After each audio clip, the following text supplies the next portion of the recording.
Saludos, estimados amigos, bienvenidos al programa Respuesta Legal y en esta ocasión vamos a tratar un tema muy recurrente, controversial y vigente en determinadas coyunturas, ¿no? Sobre todo cuando hay problemas de delincuencia o de criminalidad alta y problemas que tienen que ver también con la forma como la sociedad a través de las normas penales reprimen el delito. Vamos a hablar en esta oportunidad del tema de la pena de muerte y en esta oportunidad vamos a contar con la participación del destacado constitucionalista, joven nuestro amigo José Reinaldo López Viera. Palabras iniciales, José.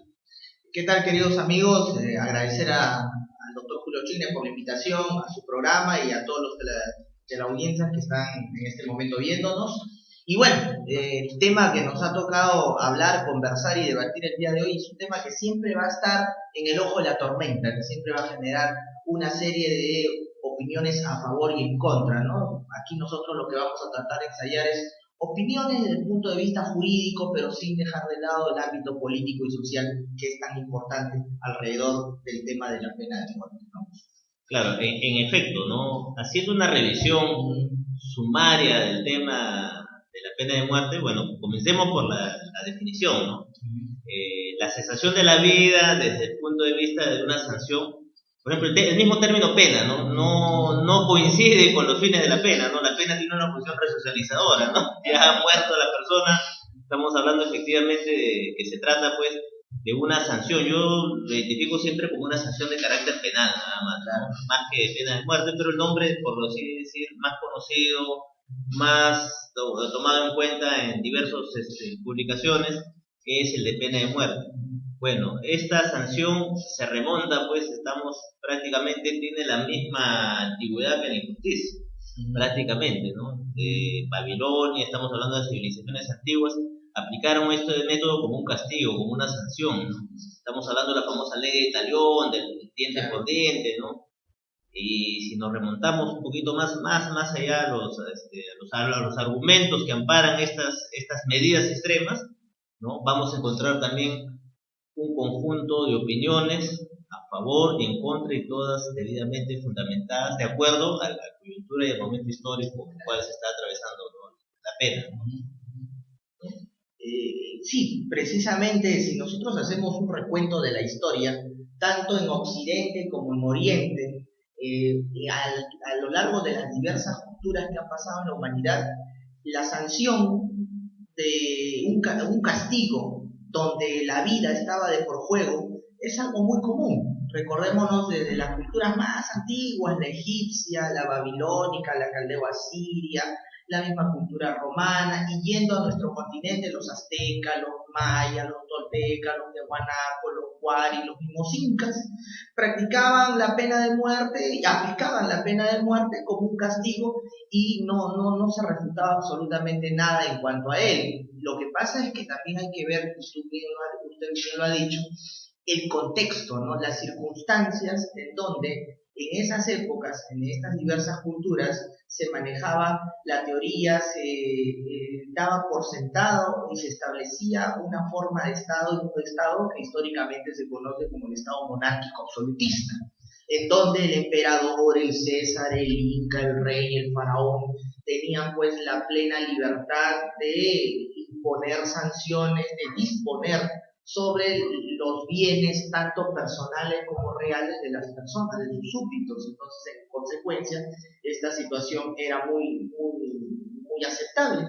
Incluso en la Grecia, en Atenas democrática, ¿sí? Usted recordará que cuando se le juzga a Sócrates con la pena de muerte y que beba la cicuta, Sócrates la acepta muy bien, y en los diálogos platónicos, tanto en la apología de Sócrates como en el Fedón, Platón comenta de que Sócrates decía, pues, más vale ser pasible de una injusticia que cometerla. Entonces yo sé que me han condenado a la muerte por una injusticia, pero yo 1000 veces prefiero aceptar eso, ser objeto de una injusticia que inclusive me va a costar la vida, a cometerla. Y ahí nomás usted se da cuenta que Sócrates no cuestiona Sí, el tema de la privación de la muerte. Una posición en extremo principista, Claro. principista, porque efectivamente no hay un cuadro, recuerdo La muerte de Sócrates, este cuadro no grafica, ¿no? En la que, bueno, si fuera pues una fotografía actual, ¿no? Tal cual fuera una fotografía actual lo que usted está comentando, ¿no? Efectivamente, ¿no? Sócrates asume su conciencia y voluntad, digamos, así, la sanción que se le ha impuesto, y él decide, ¿no?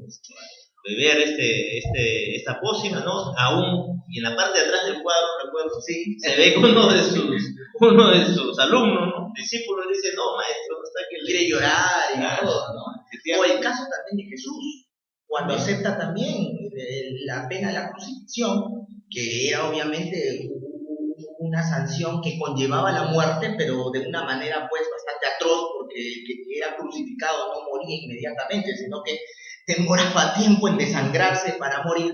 Pero, por ejemplo, ahí nadie discute el tema de que esto era pues una aberración, un atentado. No, era aceptado. Lo que se cuestiona es que por qué le dieron la sanción o por qué le aplicaron esa condena. Desde el punto de vista ya de la defensa y el tema legal. Hablando sobre Platón, yo me he permitido hacer una cita, ¿no? Justamente de este episodio en el cual se presenta pues el escenario de su muerte, ¿no? Entonces Platón decía, ¿no? En cuanto a aquellos cuyo cuerpo está mal constituido se les dejará morir, se les castigará con la muerte a aquellos otros cuya alma sea naturalmente mala o incorregible.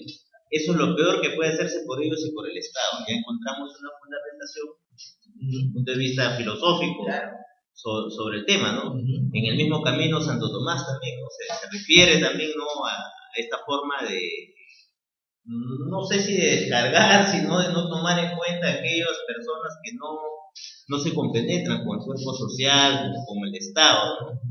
Y curiosamente recién en la ilustración, donde vemos pues este capítulo que un poco se amengua el tema, ¿no? Se trata de decir, no vamos a ir a un extremo, ¿no?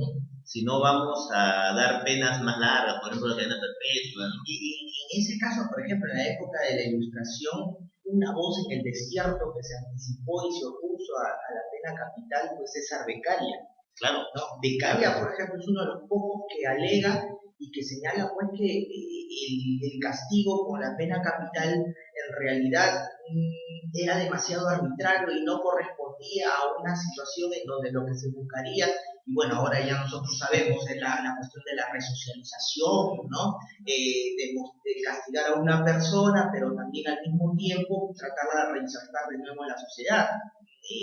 Beccaria, por ejemplo, prácticamente con su fundamentación, con su objetación a la pena de muerte nos dice eso, ¿no? Pero digamos que eran muy pocos.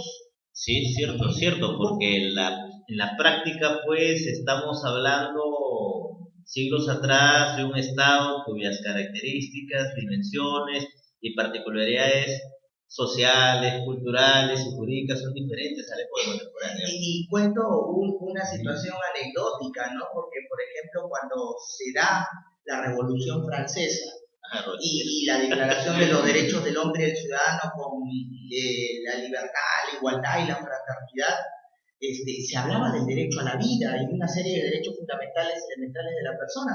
Pero usted vaya a ver que después de la revolución de 1789, Francia pues fue un baño de sangre. Claro, todo el mundo se desfiló por la guillotina, empezando por Luis XVI. O sea, imagínense esa contradicción. Y aquellos que promovían también el derecho a la vida, ¿no? Exacto, ¿no? Una situación bastante, vamos a decirlo, antagónica, ¿no? Porque por un lado proclamaban los derechos elementales de la persona, y por otro estaban felices con derramar sangre y que rodaran cabezas, cierto, al por mayor. Cierto, sí, son capítulos en la historia que realmente lo vemos desde el punto de vista anecdótico, porque si nos retrotraemos en el tiempo, pues no vemos pues que las razones que fundamentan tanto las posiciones extremistas relacionadas con la defensa, ultranza de la vida, ¿no?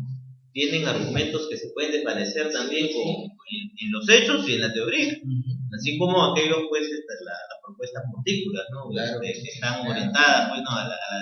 a la defensa de este sistema, ¿no? Que a la larga del tiempo es recién después de la Segunda Guerra Mundial que la comunidad internacional, ya concepto de Estado, mundo, nación se va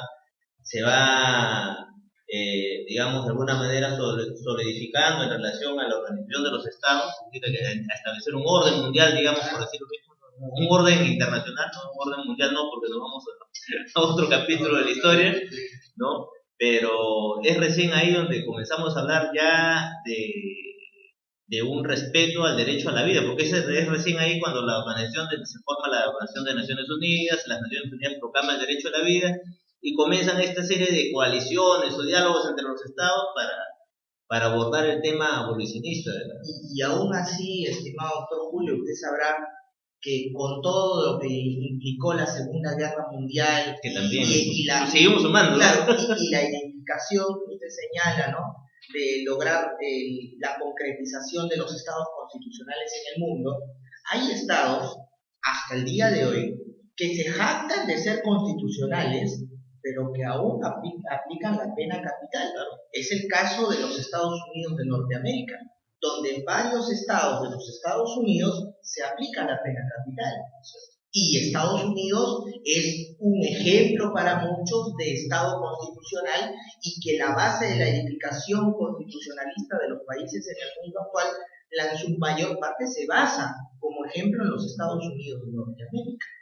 Ahí también hay otra contradicción, podría decir, ¿no? Cierto, porque cuando se habla de la pena de muerte en la actualidad siempre se trata de criminalizar, ¿no? O mejor dicho, de dar un calificativo que no es lo culturalmente aceptado, que no es lo culturalmente reconocido a nivel mundial, que es propio de culturas subdesarrolladas, por decirlo menos, ¿no? Sin embargo, vemos que grandes naciones en el mundo, como el caso de Estados Unidos, que en América es el único que ejecuta por causas ajenas a lo que es terrorismo y traición a la patria, ¿no? Tienen todavía sus estadísticas, ¿no? Muertes en sus diversas modalidades, porque revisamos, aprovechando el tema, ¿no? Aprovechando a través de la historia, las modalidades de ejecución, ¿no?, de la persona vía una sanción son diversas, ¿no? Hemos estado conversando en su momento, ¿no?, el apedreamiento, ¿no?, la sepultación, la horca, el fusilamiento, ¿no? Y acuérdense que culturas tanto de ambos bandos, de ambos lados, ¿no?, de Occidente de América Latina, por ejemplo, en Medio Oriente, una de las culturas más sanguinarias de la historia, los asirios, por ejemplo, que despellejaban vivos, ¿no? Vivos los despellejaban.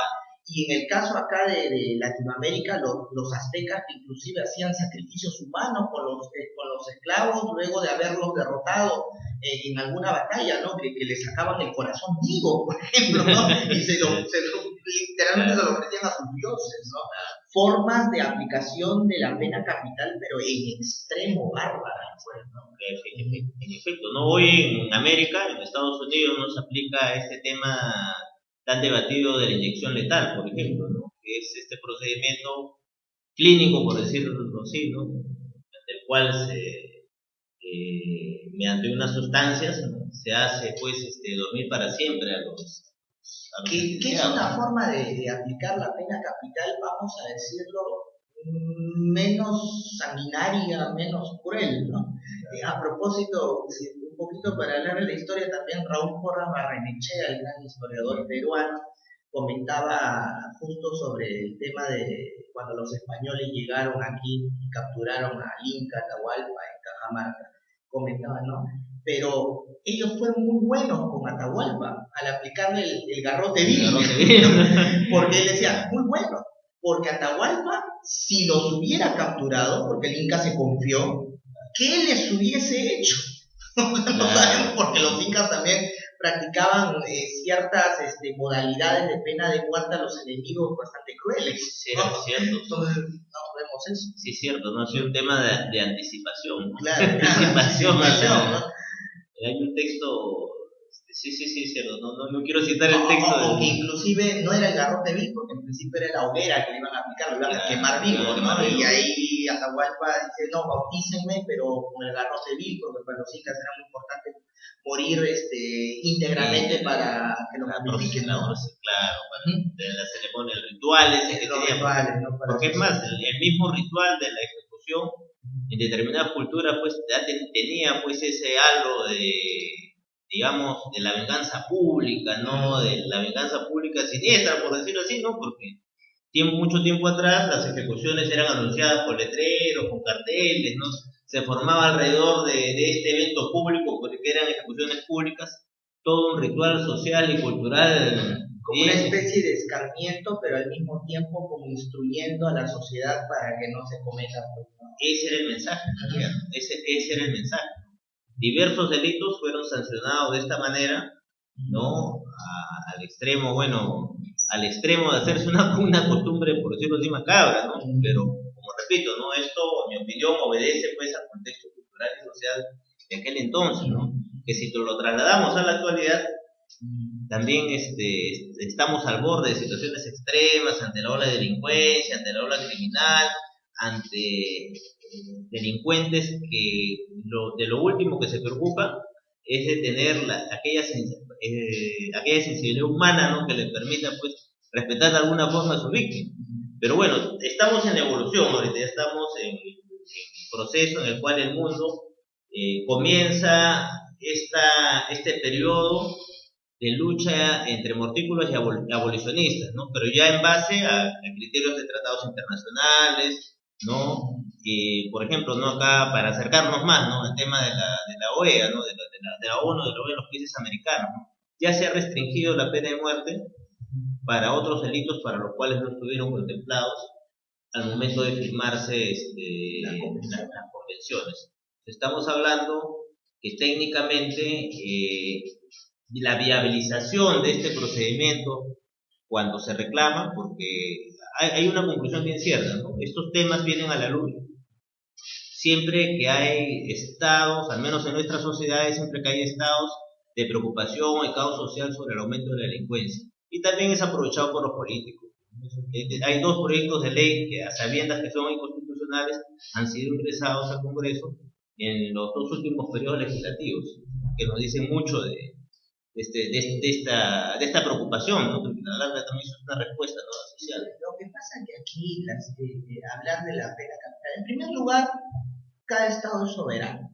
Hay que empezar por ahí. Y es cierto lo que usted dice, nosotros cuando firmamos el Pacto de San José de Costa Rica, firmamos y nos comprometimos con la cláusula que establece que la pena de muerte no puede ser ampliada a otros delitos que no hubiesen estado contemplados en el momento de la ratificación. Que en ese momento, cuando nosotros firmamos en el 79 y la ratificamos la convención, solamente estaba la pena de muerte para traición a la patria.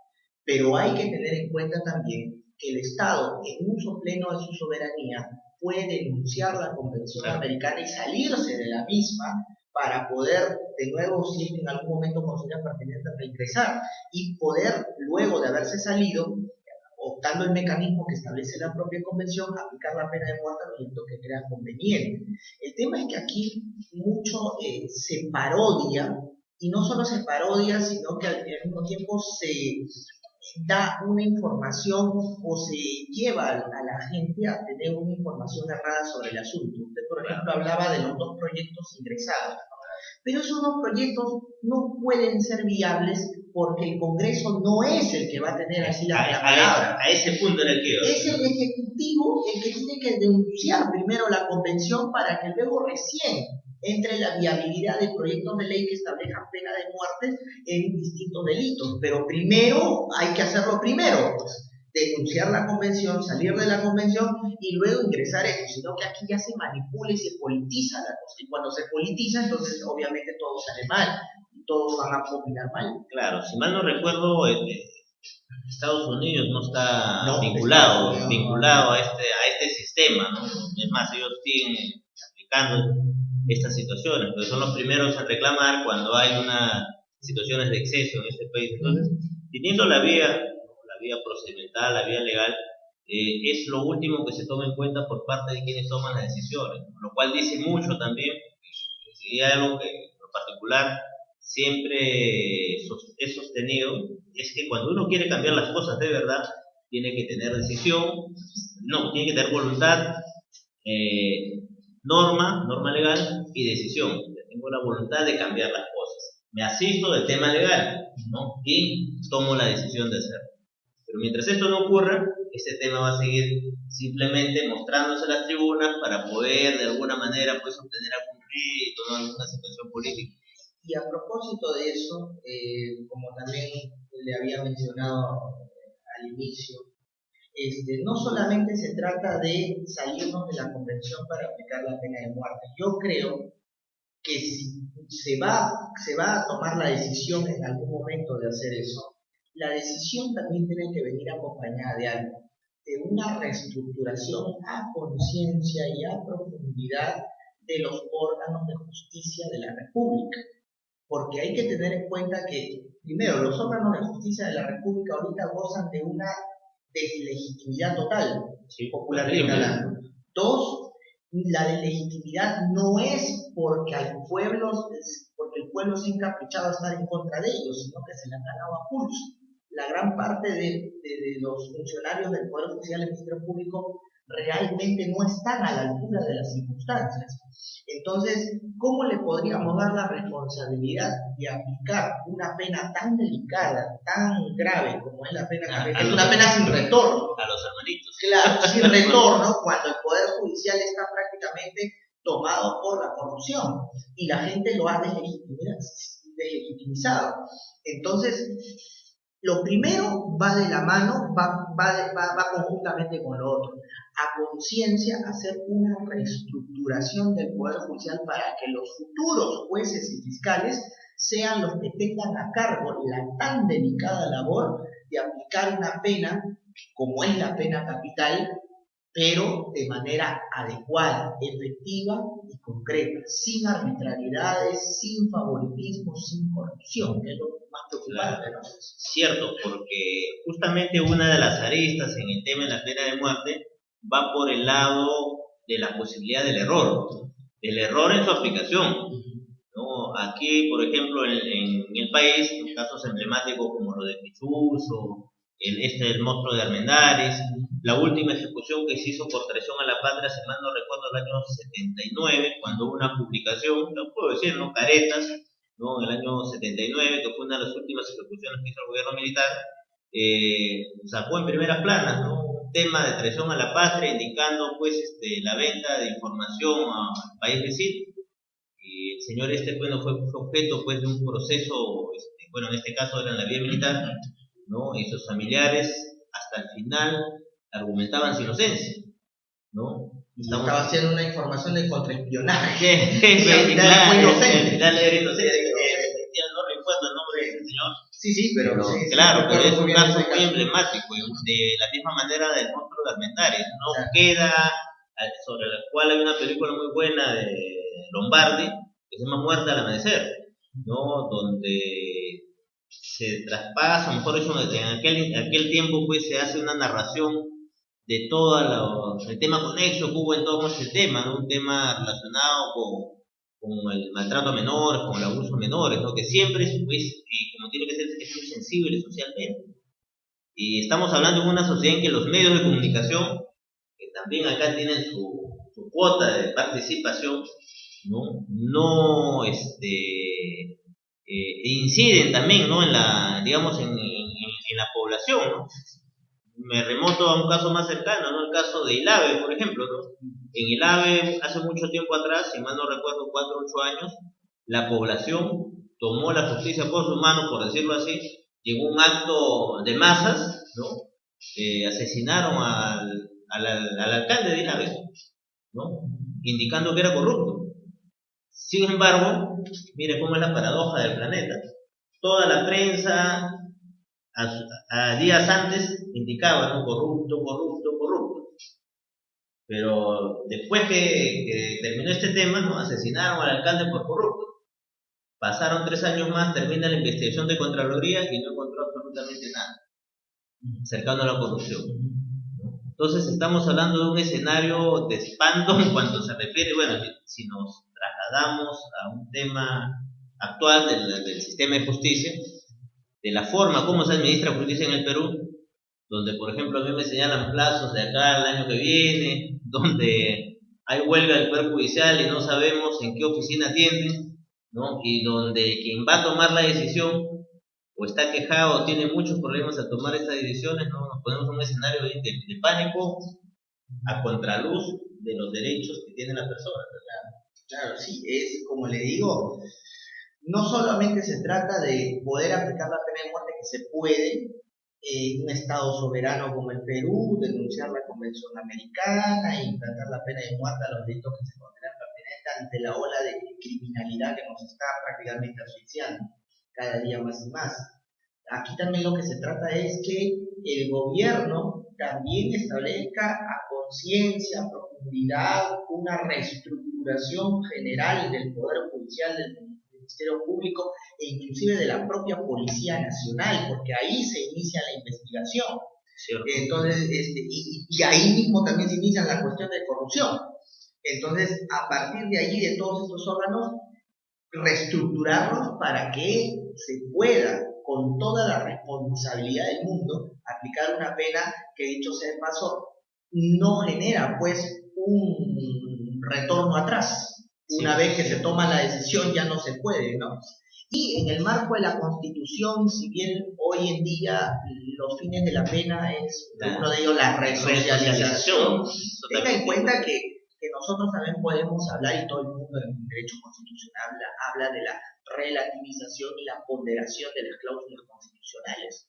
La misma Convención Americana ha hablado, por ejemplo, que el derecho a la vida no es un derecho absoluto, porque la misma Convención no prohíbe la pena de muerte, lo que establece es límites. Por ejemplo, si un país decidió ya no aplicar la pena de muerte a ningún delito, ya no puede retrotraerse, por ejemplo, pero no es que prohíba. Entonces, ahí nosotros podemos también constitucionalmente argumentar, ponderar y establecer justificación y pautas del por qué se podría aplicar la pena de muerte luego de denunciar la Convención Americana, ¿no? Que sería el camino, ¿no? Para que esto pueda hacerse efectivo ante un clamor ciudadano, ¿no? Porque si bien es cierto, si hacemos una encuesta, ¿no? Porque para algo decimos, no, la voz del pueblo es la voz de Dios, pero cuando hacemos esta clase de preguntas, esta clase de reflexiones en relación a lo que opina la población, muchas veces pues los que toman la decisión dicen, no, un momentito, vamos a reflexionar, que la convención, que el derecho humano, ¿no? O sea, y justamente es por esta situación es que nos encontramos pues en mi opinión personal, ¿no? Una situación en que la criminalidad está ganando estos espacios, que no tienen una respuesta drástica frente a hechos que contravienen la sociedad. Ya lo decían pues los clásicos, ¿no? Inclusive reniegan pues, ¿no? de estas personas que forman parte del cuerpo social y que no le reconocen derecho a la famosa obra de Leviatán de 1650, Thomas Hobbes decía algo que a veces uno se pone a analizar, pensar y decir, bueno, quién sabe si Hobbes tenía razón, ¿no? Porque Hobbes en el Leviatán decía, el problema es que el ser humano solamente para que haga las cosas bien debe regirse por algo, el miedo. Porque cuando al ser humano tú no lo amenazas, no le pones miedo, no le adviertes las cosas y eres drástico en la sanción, el ser humano tiende a relajarse. No hay derecho, no me pasa nada, yo atropello todo. Pero cuando le pones la drasticidad, el ser humano se asusta. ¿Por qué? Porque el miedo, decía Hobbes, es el factor fundamental para que el ser humano se comporte dentro de la sociedad. Por eso que su obra es Leviatán, pues el Estado como un monstruo. Uno dice, bueno, qué exagerado, 1650, pero a veces uno se pone a pensar que son los fundamentos del Estado también. Una persona que termina violando a una niña de 4, un niño de 5 años, o un asesino que mata porque simplemente le pagan y se vuelve un sicario a sueldo. Entonces uno se pone a pensar y dice, ¿qué hacemos con ellos? ¿Cierto? ¿Cómo solucionamos eso? Las normas no bastan porque ya lastimosamente aquí los centros penitenciarios en nuestro país le dan la maestría al delincuente. A la larga son centros de preparación. Son centros de preparación, salen peor todavía, salen máquinas de matar. Entonces, ¿tú qué haces ahí? Y obviamente yendo de nuevo a la fundamentación que decía Platón. Platón en la República decía, el Estado es como el cuerpo humano. las células son las personas. Y cuando una célula tiene cáncer, ¿qué pasa? O le eliminas o el cáncer comienza a contagiar a todo el mundo y al final el cáncer se vuelve incurable. ¿Qué es lo que estamos viendo en las... O sea, estamos hablando de Platón, de claro, sí, estamos hablando de cosas atrás. Justamente esa era mi paradoja. Mi paradoja es que los antiguos, Platón, Sócrates, ¿no? Hobbes, ¿no? Mencionaban, pues, o mejor dicho, nos explicaban de que la esencia del Estado en su raíz era, o mejor dicho, formar parte de un Estado, una especie de compromiso, ¿no? De interactuar con mis afines. Y que el rechazo de esos principios significaba, pues, ser lo peor, ¿no? Sancionarlos, ¿no? Pero mi paradoja va con el tema, como si nos retrocedemos a Becario otra vez, ¿no? Que él hace esa reflexión que dice, no, vamos mejor a penalizarlo gravemente, ¿no? Yo prefiero la pena que esté preso de por vida, ¿no? Y es ahí donde me parece que comienza, pues, el punto de quiebre entre la razón, la razón y la realidad, pues, ¿no? Que la realidad nos dice, pues, otra cosa. Al menos en nuestras sociedades, un poco complicado, ¿no? Porque se tienen respuestas efectistas, respuestas muy pasionales, ¿no? Y se evita, al menos los que toman las decisiones, evitan tocar el tema de fondo, que es cómo se implementa el tema. Lo que pasa es que vuelvo a insistir, acá es una cuestión legal y estructural. Legal se puede, estructural, ¿por qué? Porque los que van a encargarse de aplicar una pena tan grave y tan drástica como esta, tiene que ser gente que está a la altura. Pero, como usted dice, pues, ¿no? ¿Qué hacemos cuando hay una corrupción totalmente enquistada en los órganos que imparten justicia? Los medios de comunicación, a veces se juzga por lo que dicen los medios de comunicación. Los medios de comunicación son los nuevos jueces ahora. Los nuevos jueces. Entonces, ¿qué hacemos ante esa situación? Hay que reestructurar todo eso para que, si se implanta en algún momento la pena capital en nuestro país de nuevo, entonces se haga de una manera efectiva, responsable y totalmente, pues, para los delitos que efectivamente lo merezcan, con toda la culpabilidad, una vez que se han dado todas las pruebas, con un juicio justo y todo lo demás. Claro, que ya involucra de por sí un aparato técnico, administrativo, jurídico, que garantice también, ¿no? Porque ese es el punto del equilibrio también que tendría que existir, ¿no? Yo en lo particular, por cuestiones de orden práctico, lo he sostenido públicamente, yo estoy a favor de la pena de muerte. Mi gran duda en lo personal era el procedimiento de implementación, que muy bien me lo ha aclarado. Efectivamente me parece que eso es prudente, ¿no? En relación a la toma de decisiones, porque a la larga, pues, el Estado es soberano en función al respaldo que tengan sus mismos ciudadanos, ¿no? Y son factores culturales los que determinan también la formación de las normas legales, ¿no? La formación de la conducta del Estado, que es algo que estamos olvidando, ¿no? Distrayéndonos en temas muy de coyuntura, muchas veces promovidos por los medios de comunicación. Sé que esto puede sonar duro, ¿no? pero es cierto, ¿no? O sea, el Estado como tal se encuentra en una crisis que ya lleva, pues, más de varios siglos incluso, ¿no? En su conformación, al menos en nuestro país, estamos en situaciones muy complejas en relación a las estabilidades constitucionales, normativas, y a esto le sumamos la corrupción. Vemos un panorama muy sombrío hacia adelante. Y le decía, tan sombrío es que usted se da cuenta, es muy fácil, todo el mundo se puede dar cuenta. Usted prende un noticiero y ayer mataron 2 policías, hoy matan 3, ayer asaltaron un banco, hoy asaltaron 4, y cada vez se va aumentando, ¿cierto? Y ya esto ha desbordado los mecanismos de control, la policía ya no puede combatir. Vemos que un Estado está a la espalda porque ahora los temas políticos, de que si va o no va a la cárcel, si pidió o no pidió asilo, si el Congreso legisla o no legisla, si protege o no protege, y todo eso hace ¿qué cosa? Que al final la delincuencia, pues, campea su libre albedrío, y entonces ya, ¿qué hacemos? Vivimos hoy en día, en los 90 vivíamos un terrorismo por parte de una organización criminal como Sendero Luminoso. Hoy en día vivimos un terrorismo no de una organización criminal, pero vivimos un terrorismo urbano por bandas delincuenciales que prácticamente han tomado las ciudades. Ayer, por ejemplo, mataron a 2 policías. Sí, está en el RIMAC nada más. Sí, 2 policías y al mismo tiempo una balacera también de que querían secuestrar a un empresario. Y luego la misma noticia se repite en Trujillo y la misma noticia se repite en Huánuco y se repite en Piura y se repite en otras ciudades del Perú. Y entonces uno dice, estamos hablando de que ya el control estatal ha sido ampliamente desbordado y la gente sale de su casa y no sabe si va a venir viva, si va a venir bien, si va a venir mal, si le cayó una bala o simplemente la mataron por robarle un celular.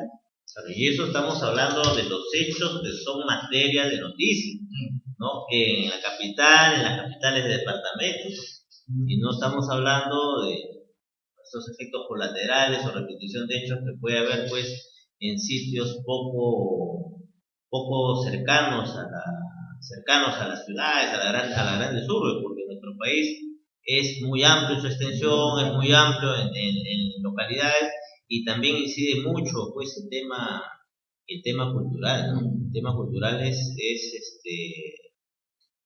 vasto, ¿no? En amplitud. Yo recuerdo alguna vez que tuve oportunidad de trabajar, por ejemplo, en Yauli, que ocurrió el caso de un asesinato, ¿no? Un asesinato, un tema bien fuerte relacionado con un padre de familia que encontró a sus 2 hijos peleando, ¿no? Y justo llega en el momento en que Caín ya ve, ¿no? El muchacho mata a su hermano. Y él en su raciocinio dice, no, ya perdí un hijo, no quiero perder 2. Porque eso lo tuve conocimiento a través de una manifestación policial, ¿no? Pasa el tiempo y la esposa de este joven pues hace la búsqueda y recién después de 2 meses se entera pues de que el joven había muerto porque hacen la búsqueda en la tierra y recién ahí hablan las personas. Lo mismo pues estamos hablando de lo que pasaba antes con algunas formas de organización, ¿no? Al interior de comunidades campesinas que tienen su propio sistema de justicia, ¿no? Y frente a ello un Estado que se da cuenta recién en circunstancias extremas, ¿no? Y donde muchas veces la población, luego de tomar una decisión fuerte, como podría ser linchamiento, como pueden ser medidas extremas, simplemente pues se cobija en el anonimato, ¿no? No dice nada, ¿no? Ese escenario confronta una realidad del Perú del siglo XXI. Sí, claro, ¿No? Siglo XXI. Y si le preguntamos a más de uno, ¿no? A más de una persona acá mismo en la ciudad, ¿tú qué prefieres? ¿Que te roben o pena de muerte? Todo el mundo va a decir pena de muerte. Es una aclamación popular, ¿no? Una aclamación popular, pero volvemos, ¿no? Se requiere la decisión, pero antes de la decisión también la visión de estadista que debe tener el gobierno de turno para, obviamente, reestructurar la administración de justicia y utilizar los mecanismos legales nacionales e internacionales que se nos han ofrecido para poder aplicar la pena capital a determinados delitos que merecen, pues, como la violación a menores, el tema del sicariato, inclusive con tanta corrupción la gente dice que hay que hacer como Singapur, hay que pena de muerte a todos los corruptos, dice, pues, va a ser así, entonces nos quedamos sin políticos, nos quedamos sin funcionarios, nos quedamos sin funcionarios, públicos, jueces, fiscales, ¿no? Imagínense eso. Claro, en efecto, la última ejecución se realizó en el país, mal no recuerdo si este caso de traición a la patria del año 79. Estamos en una situación en la que ya se han presentado 2 proyectos de ley que han ido camino al archivo. Estamos en una situación en la que el debate constitucional está siendo orientado a cuestiones efectistas, de propaganda, ¿no? Que estamos viendo pues con ese tema del referéndum, ¿no? La viabilidad o la forma a través del cual pueda pueda viabilizarse de repente la posibilidad de implementar de la pena de muerte pasa necesariamente por el Ejecutivo, por la voluntad del Ejecutivo de tener esta decisión, ¿no? de denunciar, ¿no? el tratado internacional, porque efectivamente cada estado es soberano. Es una decisión fuerte, pero yo creo que el Ejecutivo inclusive podría tranquilamente aplicar una institución de la democracia directa para poder ver legitimada su decisión, que podría ser tranquilamente un plebiscito, ¿no? Porque tenga en cuenta que el plebiscito es una institución de democracia directa que se da para determinadas situaciones que no están amparadas netamente en cuestiones como reforma. Eso, la reforma no se puede, ¿no? Entonces sería pues primero el plebiscito. Y una vez ¿el plebiscito para qué? Para determinar si nos vamos o nos quedamos en la denuncia o no denuncia en la Convención Americana para luego aplicar la pena de muerte. Es una expresión democrática. Claro, si se da correctamente la manifestación de que sí, entonces inmediatamente se saldría y luego ya vendría recién allí un referéndum de reforma constitucional. ¿Para qué? Para poder determinar cuáles son los delitos a los cuales se les va a aplicar. Ese sería el segundo capítulo ya con un proyecto de ley ingresado en el Congreso de Reforma Constitucional, porque tendríamos que modificar el artículo 142, que solamente habla de traición a la patria y terrorismo. Y a ver qué otros delitos, y luego que la voluntad popular dice sí para esos delitos, entonces ya, pero primero es la denuncia de la convención para luego poder reformar la Constitución a otros delitos a los cuales le vamos a aplicar la pena de muerte. Y si usted se da cuenta, en las dos instancias, el pueblo es el que finalmente va a pronunciarse. Cierto. Tanto para el Ejecutivo, para que el Ejecutivo vaya y denuncie la convención, como para que se aplique la pena de muerte a otros delitos en una reforma luego de que ya nos salimos de la convención y hemos decidido modificarla. Claro. Pero ahora bien, en la situación actual, de acuerdo a la Constitución, las únicas dos posibilidades. Una nada más. Traición a la patria. Terrorismo no, porque usted sabe que terrorismo se amplió luego de haber firmado la convención. A eso me refería, efectivamente, ¿no? El tema de traición a la patria. Esto pasa por la justicia militar. En guerra exterior. Claro, en caso de guerra exterior, es una justicia más expeditiva, una justicia. Y no estamos en guerra. Porque incluso han habido actos de traición a la patria. Usted recordará hace unos 3-4 años, 2 de la Marina que estaban vendiendo información a los chilenos sobre y también del Servicio de Inteligencia que estaban vendiendo información sobre el estado de nuestras naves, de la FAP. Y no les aplicaron la pena de muerte porque no se podía, porque no estamos en estado de guerra. Claro, eso es cierto, ¿no? Y el tema del terrorismo ya va por una cuestión más demagógica. Y el terrorismo, ahí el Congreso Constituyente del año 92 se equivocó de cabo a rabo, porque la Convención Americana dice que una vez que ratificaste la Convención no puedes ampliar a otros delitos. Nosotros ratificamos en la Constitución del 79, claro, cuando solamente había traición a la patria, y ampliamos, ya no se podía. O sea, ese artículo 142 solamente es aplicable parcialmente para traición a la patria. El otro no, porque si no lo hubieran aplicado a Bimael. Claro, buen detalle. No, claro. Lo que pasa es que los procesos de terrorismo, los emblemáticos, se iniciaron antes también. Se iniciaron antes de la Constitución. Y hay dos opiniones consultivas de la Corte Interamericana que claramente señalan que el artículo 142 de la Constitución peruana es incompatible, ¿no?, con la Convención. Con la Convención. Claro, ya abiertamente. Sí. Entonces, lo cual nos restringe. En conclusión, aunque solamente se encuentra vigente la pena de muerte para el caso de traición a la patria y en el caso de guerra exterior. Que como están las cosas, el panorama internacional, mundial, la globalización, etcétera, las posibilidades son bien remotas de que exista pues un conflicto armado, al menos en las circunstancias en las que... Además, hasta el día de hoy no se ha aplicado el artículo 142. A nadie le han aplicado la pena de muerte. Claro, la última ejecución fue el 79. Con la otra constitución. Perfecto. Entonces, esta situación que se presenta pues a partir del reclamo popular va a tener todavía mucho tiempo que esperar. Pero tiene que venir pues un gobierno que tome la decisión, pero que esa decisión venga detrás con un respaldo popular. Yo estoy mencionándole dos instituciones, primero una, que se convoca un plebiscito para ver si nos vamos o nos quedamos en la convención, y si nos vamos de la convención, porque el plebiscito dijo que el pueblo determinó que sí, entonces ya viene la reforma constitucional, que también tendría que pasar por un referéndum para que las personas determinen a qué delitos le vamos a aplicar. Claro, a mí me parece que el tema va más porque, si bien es cierto, el plebiscito es una institución,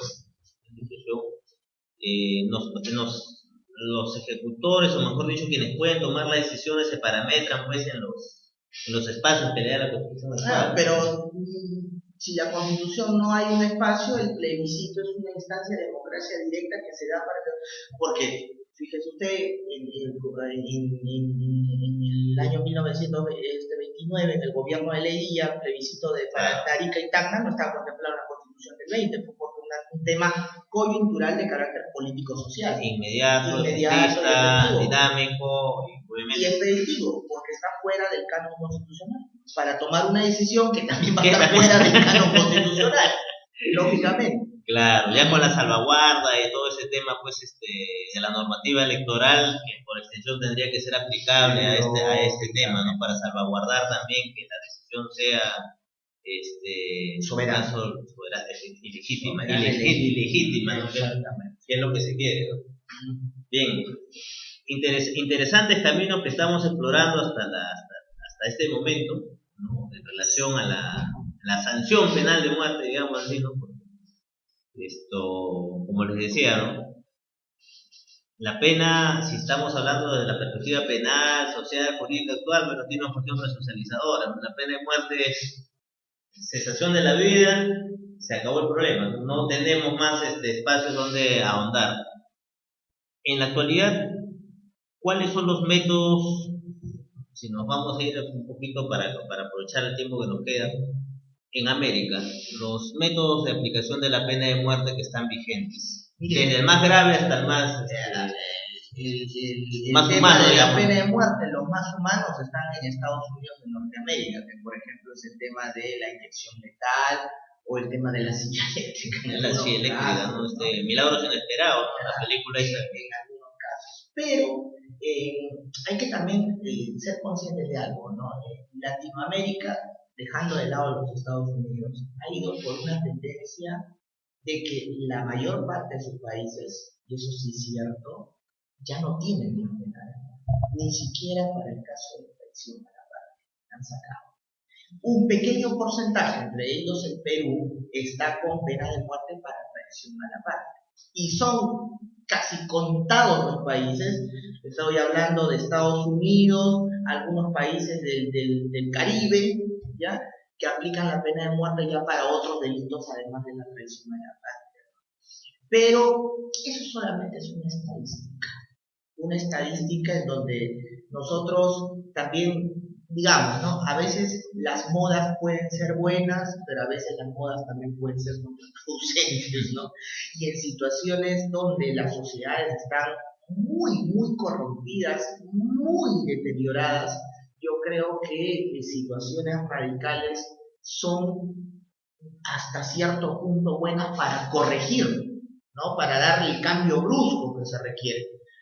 César, yo recuerdo una entrevista entre César Hildebrand y Marco Aurelio de Negri, que ellos han tenido varias muy buenas, y Marco Aurelio de Negri le preguntaba a César Hildebrand, bueno, y entonces esto ya no tiene solución con respecto a la sociedad, ¿no?, peruana, ya no tiene solución, entonces ya apagamos la luz y nos vamos. Y Hildebrand le dijo, no, Marco Aurelio, yo confío de que esto va a tener solución, pero la solución va a ser muy drástica. Recuerda tú, le dijo él a Marco Aurelio, que incluso los derechos han entrado con sangre.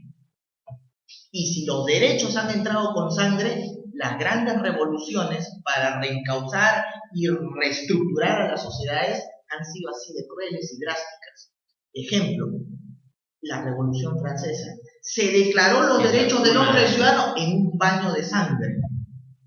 Entonces él dice, yo confío que aquí se va a dar el cambio, pero el cambio tiene que ser muy radical. Letra con sangre.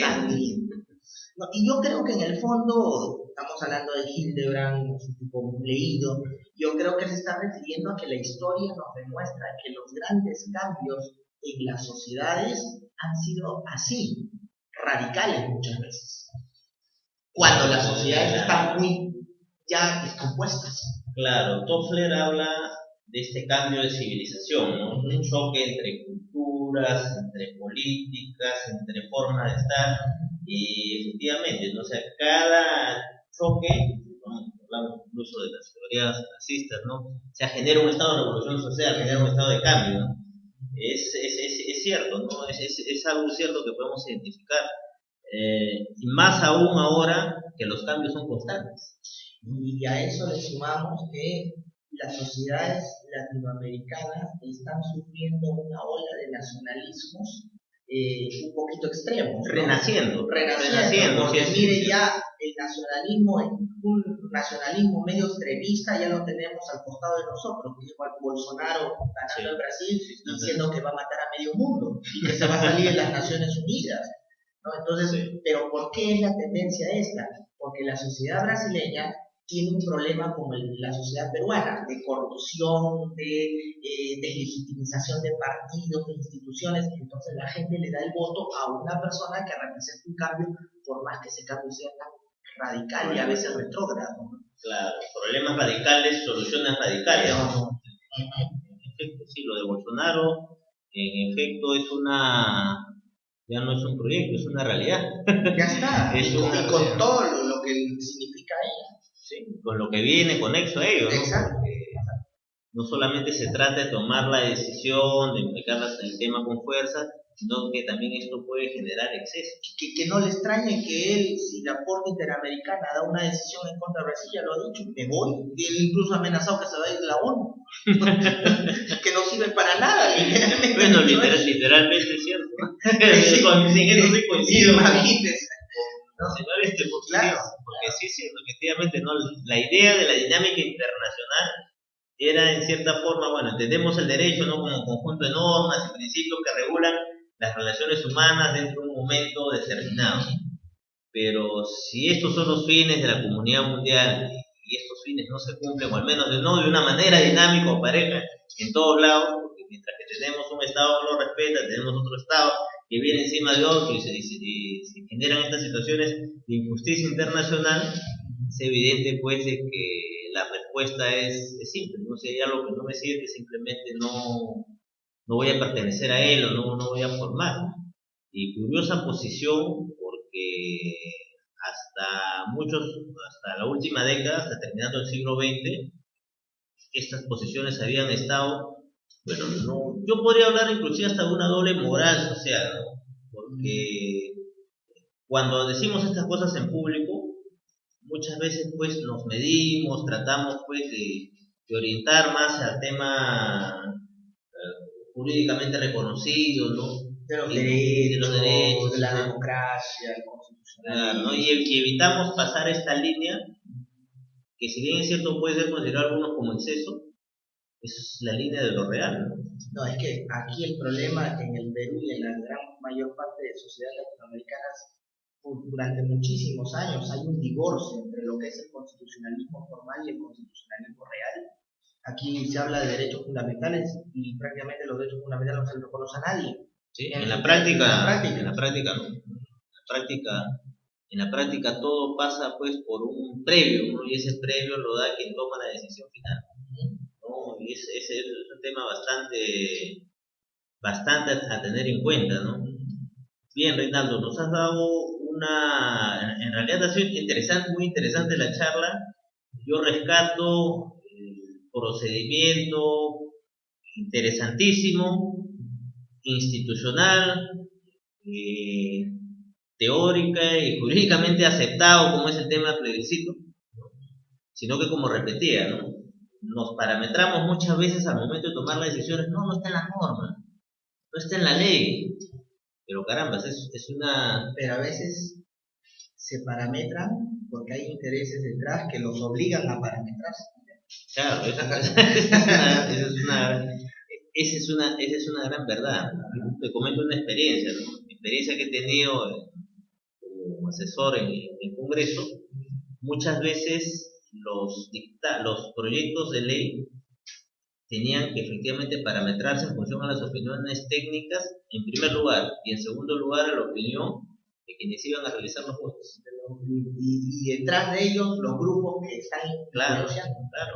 Sí, porque también cualquiera que visualice las sesiones de las comisiones del Congreso, van a ver muchas veces en tomas de decisiones la gente de atrás, ¿no? O sea, personas que son los encargados de votar, pero que están indicando que lo que eso pasa, es bien cierto, ¿no? Y esto, bueno, pero esto puede ser motivo incluso de otro programa, ¿no? Pero bueno, la reflexión final que me queda a mí es sobre la pena de muerte. Hay un sentimiento social que está orientado a que se restablezca la pena de muerte para el caso de delitos graves, considerados graves, ¿no? Pero esto tiene que estar acompañado, tú bien indicabas, ¿no?, de la implementación de mecanismos jurídicos que garanticen, ¿no?, que su aplicación o determinación sea pues jurídicamente, digamos, aceptable, ¿no? Y el procedimiento plebiscitario me parece que es el camino indicado, más esta revisión o esta reforma o modernización del Poder Judicial orientado a una situación de resultados. En lo particular, me ratifico, escrito cree que efectivamente la pena de muerte es viable y debe ser restablecida para el caso de delitos graves. El procedimiento nos los has aclarado muy bien, Reinaldo. Y bueno, para terminar, palabras finales, ¿no?, y de repente alguna reflexión más que de repente se nos ha quedado en el tintero de esta interesante charla, ¿no?, hemos compartido. Yo creo en que el derecho constitucional, la constitución formal, no puede estar divorciada de lo que es la constitución real. Y la constitución real es la eficacia de los derechos fundamentales en una determinada sociedad. Cuando nosotros nos percatamos que la Constitución habla de una serie de derechos y en la realidad nada de eso se cumple, entonces hay un divorcio.